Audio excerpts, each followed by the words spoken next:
بسم اللہ الرحمن الرحیم۔ فرحاد علی تیمور، دیوتا، ایک بہت ہی اچھا داستان، ایک ایسے نوجوان کی کہانی جس کی صلاحیتوں نے دنیا بھر کے طاقتور ملکوں اور انسانوں کو دھول چٹا دی۔ اپنے ملک کی بقا کے لیے پوری دنیا سے لڑ گیا، جہاں گیا اپنے نام کا سکہ جمایا۔ جسے بچپن میں نہ ماں کا پیار ملا نہ باپ کا، جو ماں کی گود کو ترستا رہا، جسے نفرت ہی نفرت ملی۔ تو جناب اس کی طرف چلنے سے پہلے آپ پلیز چینل کو سبسکرائب کریں، لائک اور شیئر کریں، تاکہ ہر آنے والی قسط آپ کو فوری مل سکے۔ دیوتا، فرحاد علی تیمور، قسط نمبر 118۔ میں نے انہیں یقین دلایا، نہیں شاہی صاحب میں اتنا گستاخ نہیں ہوں، آپ اطمینان رکھیں۔ بس اتفاقاً ایسے وقت میں نے آپ سے رابطہ قائم کر لیا جب آپ دل کے معاملات میں مصروف تھے۔ انہوں نے مسکرا کر کہا، اچھا چھوڑو یہ باتیں، یہ بتاؤ میں تمہارے لیے اور کیا کر سکتا ہوں؟ آپ سے روبرو ملاقات ہوگی تو میں بتاؤں گا۔ اس وقت ہمارے تھکن کے برا حال ہے۔ میری سب سے پہلی خواہش یہی ہے کہ میکرو فلم آپ کے حوالے کرتے ہی چند گھنٹوں کے لیے سو جاؤں، مجھے آرام کی سخت ضرورت ہے۔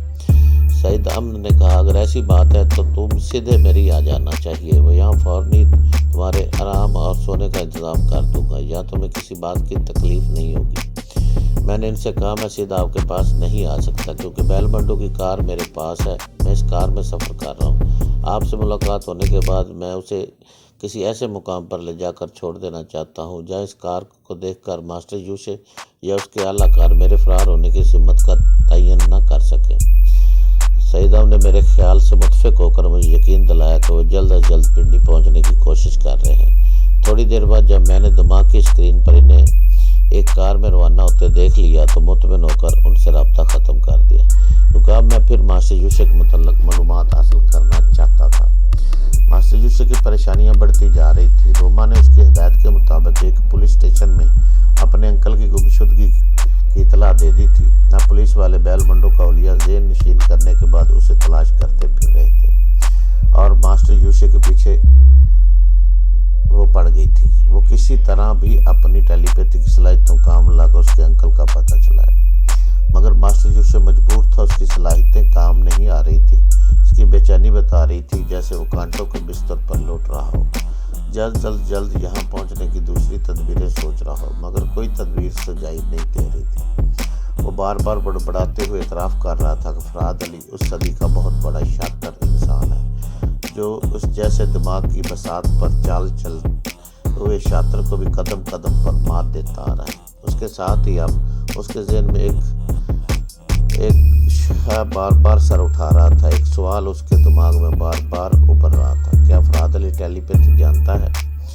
میں نے اس کی سوچ کے ذریعے کئی بار اس سوال کو اس کے ذہن میں کھلبلاتے ہوئے دیکھا تھا۔ وہ سوچ رہا تھا کہ میں نے بیل منڈو جیسے ناقابل شکست انسان کو کس طرح شکست دی، اور ایسے وقت شکست دی جب میں اس کی حفاظت کرنے والا تھا۔ تھوڑی دیر کے لیے سو گیا تھا۔ کیا فرحاد علی کو اس بات کا علم ہو جاتا ہے کہ وہ نادیدہ حفاظت کرنے والا کسی وقت جاگتا ہے اور کس وقت اپنے اعلیٰ کاروں کو شطرنج کے مہروں کی طرح چلاتا ہے، اور کس وقت تھوڑی دیر سستانے کے لیے اپنی خوابگاہ میں جا کر سو جاتا ہے؟ کیا فرحاد علی اس کے ٹائم ٹیبل سے واقف ہے؟ ایسی بہت سی باتیں اس کے ذہن میں چکرا رہی تھی اور وہ بڑی سنجیدگی سے اس نقطے پر غور کر رہا تھا۔ کیا فرحاد علی بھی ٹیلی پیتھی جانتا ہے؟ ماسٹر یوشے کے دماغ میں جیسے جیسے یہ سوال مستحکم ہو رہا تھا ویسے ویسے مجھے پسینہ آ رہا تھا۔ میں نے اب تک ہر ممکن کوشش کی تھی کہ ماسٹر یوشے کو میری خیال خوانی کی صلاحیتوں کا علم نہ ہو۔ اب بھی اسے یقین نہیں تھا، صرف وہ شبہ میں مبتلا تھا، مگر اس کے شبے نے ہی میری آنکھوں کی نیند اڑا دی تھی۔ ساری تھکن کافور ہو گئی تھی اور میں پھر ایک بار مستعد ہو کر ڈرائیو کرتا ہوا اس کے دماغ میں مسلسل جھانکتا جا رہا تھا۔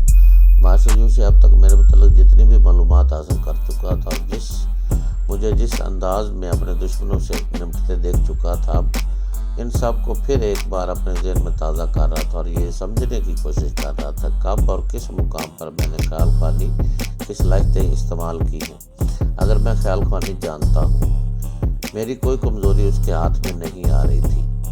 آکسبے کے کاٹیج میں جہاں اس کے آدمیوں نے مجھے گھیرنے کی کوشش کی تھی، مجھ سے مار کھا گئے تھے۔ وہاں میں نے اپنی جسمانی طاقت کو استعمال کیا تھا۔ ٹیلی پیتھی کے ذریعے اس کے آدمیوں کو شکست نہیں دی تھی۔ بیل منڈو کے ساتھ بھی میں نے یہی کیا تھا۔ صرف چند باتیں ایسی تھیں جو اسے سوچنے پر مجبور کر رہی تھی۔ وہ یہ کہ کس طرح عین وقت پر میں ہاتھ آتے نکل جاتا ہوں۔ یا تو کوئی غیبی طاقت مجھے خطرے سے آگاہ کر دیتی ہے، یا پھر میں بلا کا ذہین ہوں، بے حد چلاک ہوں، شاطر اور مکار ہوں کہ عین وقت پر اسے دھوکہ دے کر نکل جاتا ہوں۔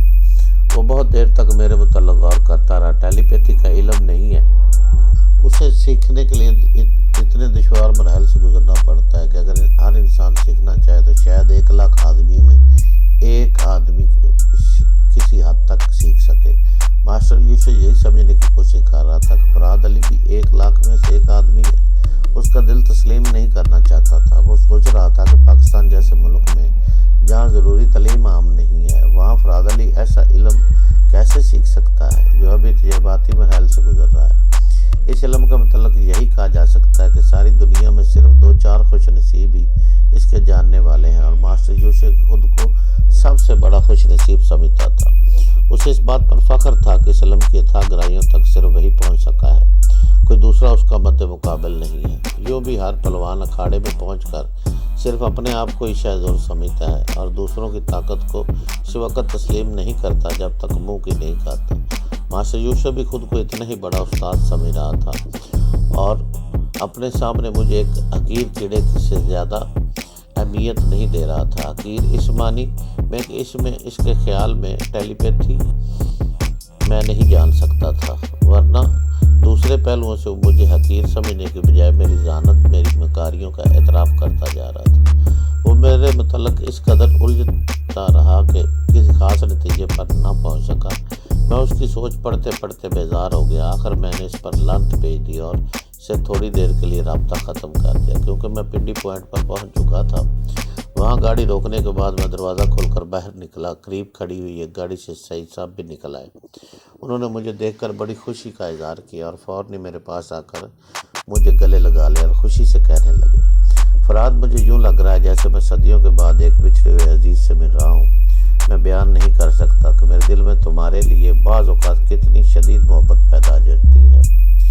میں نے جواب دیا، آپ بیان نہ کریں، تب بھی میں آپ کی محبت کو یوں سمجھ لوں گا چونکہ دنیا والے دل کی بات دل میں بیٹھ کر محبت کرتے ہیں اور میں دماغ میں گھس کر محبت کرتا ہوں۔ وہ میری اس بات پر کہکا لگانے لگا۔ میں نے سے کہا، ہم دونوں اپنی اپنی کار میں بیٹھ کر لاہور جانے والی سڑک پر چلیں گے، پھر آگے کہیں جا کر بیل منڈو کی کار کو چھوڑ دیں گے۔ اس کے بعد میں ان کی کار میں بیٹھ کر واپس مری آ جاؤں گا۔ یہ طے کر کے ہم دونوں اپنی اپنی کار میں آ کر بیٹھ گئے اور ڈرائیو کرتے ہوئے آگے بڑھنے لگے۔ راستے میں سعید احمد کی سوچ کو پڑھتا رہا۔ پتہ چلا کہ مجھ سے باتیں کرنے کے لیے بے چین ہے۔ میں نے انہیں مخاطب کیا تو وہ شکایت بھرے لہجے میں کہنے لگے، تم اس طرح خاموش چل رہے ہو جیسے ہمارا درمیانی فاصلہ تمہارے لیے کوئی اہمیت رکھتا ہے۔ دماغی قوتوں کے سامنے تمام فاصلے مٹ جاتے ہیں۔ بہت سی سوچیں پیچھا کرتی رہتی ہیں۔ ابھی میں ماسٹر یوسف کی خبر لینا چاہتا ہوں، آپ سے تھوڑی دیر بعد گفتگو کروں گا۔ یہ کہہ کر میں پھر ماسٹر یوسف کی طرف پلٹ گیا۔ اس کا وہی حال تھا۔ کبھی وہ روما کے ذہن میں جھانک کر یہ معلوم کرنے کی کوشش کرتا تھا کہ بیل منڈو کا سراغ ملا نہیں، کبھی وہ میرے متعلق سوچتے الجھ جاتا تھا۔ جب میں نے اسے بددور جلائی ہوئی حالت میں دیکھا تو اس کی طرف سے مطمئن ہو کر سعید احمد کے پاس واپس آ گیا۔ انہیں مخاطب کیا، سعید احمد صاحب، یوسف خیریت سے نہیں ہے؟ انہوں نے مسکرا کر پوچھا، کیا بات ہے، بہت زیادہ بیمار ہو گیا ہے؟ میں نے ہنستے ہوئے کہا، ہاں، میرے عشق میں بیمار ہو گیا۔ مجھ سے ملنے کے لیے وہ اس طرح تڑپ رہا ہے کہ آپ کی محبوبہ بھی آپ کے لیے اتنا نہیں تڑپتی ہوگی۔ وہ جھنپ کر ہنسنے لگا۔ پھر انہوں نے کہا، ہاں بھائی، چوٹ کر لو، اب تو میں کسی کی زلفوں کا اسیر ہو گیا ہوں۔ سنا ہے محبت کی بیماری بھی تماشا بنا دیتی ہے اور دنیا والے اس دیوانے پر ہنسنے لگتے ہیں۔ اس ہنسی کی ابتدا تم سے ہو رہی ہے۔ میں نے کہا، باخدا میں آپ کا مذاق نہیں اڑا رہا، مجھے تو خوشی ہے کہ کسی لڑکی کے دل میں آپ کے لیے چاہت پیدا ہوگی۔ آپ اس کے متعلق بتائیں اگر اعتراض نہ ہو تو۔ کیسی بات کرتے ہو فراد، بھلا تمہیں بتانے میں کیا اعتراض ہو سکتا ہے؟ پھر تو تم اچھے خاصے شیطان ہو، نہیں بتاؤں گا تو تب بھی میرے راز تک پہنچ ہی جاؤ گے۔ میری محبوبہ تو کیا اس کے سارے خاندان کو کھنگال ڈالو گے؟ ہاں، ویسے میں بہت پہلے یہ فیصلہ کر چکا تھا کہ ملاقات ہوتے ہی تمہیں سمر کا ذکر کروں گا۔ اس کے ساتھ جو ٹریجڈی ہوئی، اس پریشانیوں میں سے وہ مبتلا رہی ہے، ہو سکتا ہے تم اس کی پریشانیوں کو دور کر سکو۔ آپ کی محبوبہ میری ہونے والی بھابھی ہے۔ میں غیروں کے کام آتا ہوں تو کیا بھابھی کے کام نہیں ہوں؟ آپ مجھے بتائیں کیا پریشانی؟ سعید احمد بتانے لگا، سمر ایک دور کے رشتے کی عزیزہ ہے۔ تقریباً 10 برس بعد اچانک اس سے ملاقات ہوگی۔ پہلی ملاقات میں اسے پہچان نہ سکا، کیونکہ جب میں نے انہیں دیکھا تھا وہ ایک بچی تھی اور میں بھی نوجوان نہیں تھا۔